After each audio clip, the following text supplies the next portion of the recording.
అనగనగా ఒక ఊరు. ఆ ఊరిలో ఒక పెద్ద చెట్టు పైన ఒక రామచిలుక నివసిస్తూ ఉండేది. ఆ చెట్టు ఎదురుగా ఒక పెద్ద శివాలయం ఉండేది. ప్రతిరోజు ఆ రామచిలుక ఆ శివాలయంకి వచ్చి వెళ్ళే భక్తుల్ని గమనిస్తూ ఉండేది. ప్రతిరోజు గుడికి ఒక సన్యాసి వచ్చి వెళ్తూ ఉండేవారు. ఆయన ఏ రోజు కూడా చెట్టుని కానీ చిలుకని కానీ గమనించేవాడు కాదు.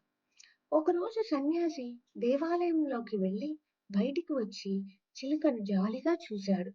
ఇది గమనించిన చిలుక మనసులో అలజడి చెలరేగింది.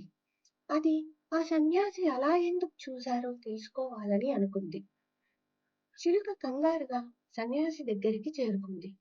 స్వామి, మీరు నన్ను జాలిగా ఎందుకు చూశారు? దయచేసి తెలపండి అని ప్రాధేయపడింది. సన్యాసి ఏమీ మాట్లాడకుండా మౌనంగా ఉండిపోయారు. చిలుక పట్టు వదలకుండా పదే పదే ప్రాధేయపడటంతో సన్యాసి మౌనం వీడారు. చిలుక, ఈ రోజు సాయంత్రం 8 గంటలకు మీ ప్రాణం పోతుంది అని చెప్పారు. చిలుక భయంతో వణికిపోతూ, మీరు నాకు సాయం చేయండి, నన్ను రక్షించండి. నా పిల్లలు గూట్లోనే ఉన్నారు. ఇంకా ఎగరడం కూడా రాదు. దయచేసి కొంచెం దయ చూపండి అంది. సన్యాసి నిశ్చలంగా ఉండి గంభీరమైన గొంతుతో, చిలుక, ఇది విధి లిఖితం, ఎవరూ మార్చలేరు అని తెలిపారు. చిలుక భయంతో మరింత వేడుకుంది. కానీ సన్యాసి మౌనంగా ఉండిపోయారు. చిలుక తన గూటికి చేరుకొని తన పిల్లలతో గడిపి వారికి బలాన్ని అందించాలని నిర్ణయించుకుంది.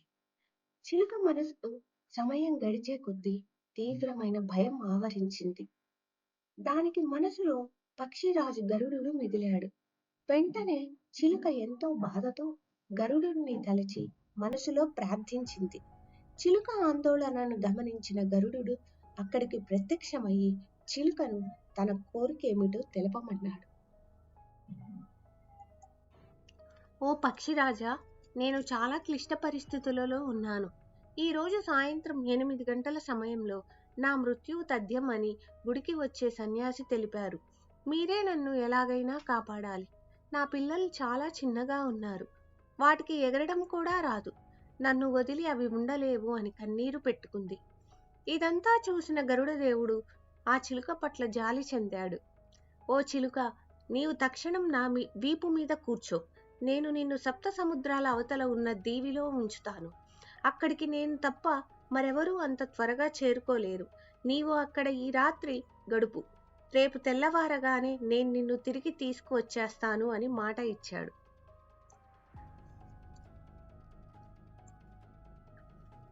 చిలుక ఎంతో సంతోషంగా గరుడుని వీపు మీద కూర్చుంది. గరుడు తన వాయువేగంగా పైకి ఎగిరాడు. ఎగురుతూ కింద కుటీరంలో ఉన్న సన్యాసిని చూసి, నేను తిరిగి వచ్చి ఈయనకు బుద్ధి చెప్పాలి అని అనుకున్నాడు. గరుడు ఎంతో వేగంగా సప్త సముద్రాలు దాటి తర్వాత ఉన్న దీవిలో పెద్ద చెట్టు చూసి దానిపైన చిలుకని విడిచిపెట్టాడు. నీవు ఇక్కడ సురక్షితంగా ఉంటావు. నేను తిరిగి రేపు నిన్ను చేరుకుంటాను అని చెప్పి సన్యాసి కుటీరంకి బయలుదేరాడు. చిలుక ఎంతో సంతోషించింది. చుట్టుపక్కల వాతావరణం నిర్మలంగా ఉంది. 8 గంటలు కావడానికి కేవలం కొన్ని నిమిషాలు మాత్రమే ఉంది. ఆ గరుడుని ఆశీస్సులతో నేను సురక్షితం అనుకున్నది. ఇక్కడ గరుడదేవుడు సన్యాసిని సమీపించి, స్వామి, మీరు చెప్పిన విధి లిఖితాన్ని నేను మార్చాను. నేను చిలుకను కాపాడాను. నాకు ఆ చిలుక చనిపోవడం సబబుగా అనిపించలేదు. అది ఇప్పుడే చనిపోతే దాని పిల్లలు ఏమైపోతాయి? అందుకే అలా చేశాను అని అన్నాడు. దానికి ఆ సన్యాసి చిరునవ్వు నవ్వుతూ, ఉదయాన్నే నేను ఆ చిలుకను చూసినప్పుడు విధి లిఖితం తప్పవుతుందా అని అనుమానం వచ్చింది. ఎందుకంటే దాని మరణం ఇక్కడికి సప్త సముద్రాల అవతల ఉన్న ఒక పెద్ద చెట్టు మీద ఉన్నది. అక్కడ చెట్టు తొర్రలో ఎన్నో రోజులుగా అలమటిస్తున్న ఒక వృద్ధ సర్పం ఉన్నది. దానికి ఈ చిలుక ఆహారం కాబోతున్నది. ఈ చిలుక ఇంత తక్కువ వ్యవధిలో అంత దూరం ఎలా వెళ్తుందా అన్న నా అనుమానంకి సమాధానం నీ వేగం గరుడా అని పలికాడు.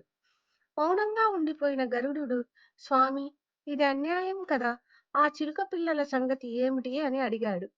ఈశ్వర అనుజ్ఞ లేకుండా చీమ కూడా కుట్టదు గరుడా.